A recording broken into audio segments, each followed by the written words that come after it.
بسم اللہ الرحمن الرحیم۔ السلام علیکم ورحمۃ اللہ وبرکاتہ۔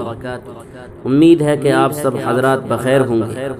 اس وقت ہمارا ملک جس قسم کے حالات سے دوچار ہے ان سے آپ بخوبی واقف ہیں۔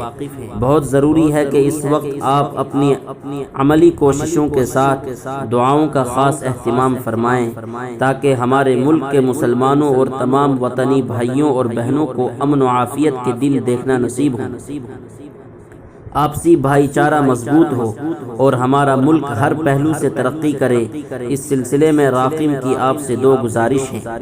پہلی گزارش، جس کا خاص تعلق ائمہ و ذمہ داران مساجد سے ہے، کہ اپنی اپنی مسجدوں میں نماز فجر میں قنوت نازلہ کا اہتمام فرمائیں۔ نمبر دو، دوسری گزارش جو تمام مسلمان مردوں اور خواتین سے ہے کہ ہر نماز کے بعد درج ذیل دعائیں پڑھنے کا معمول بنا لیں۔ نمبر ایک، حسبنا اللہ و نعم الوکیل، نعم المولا و نعم النصیر، 7 مرتبہ۔ نمبر دو، اللہم انا نجعلک فی نحورہم و نعوذ بک من شرورہم، 7 مرتبہ۔ آپ سب سے گزارش ہے کہ اس پیغام کا پرنٹ نکال کر ائمہ مساجد تک پہنچانے کی فکر ضرور کریں۔ اسی طرح ائمہ مساجد سے بھی درخواست ہے کہ اپنی تقریروں اور جمعے کے خطبوں میں اس پیغام کو عام کریں۔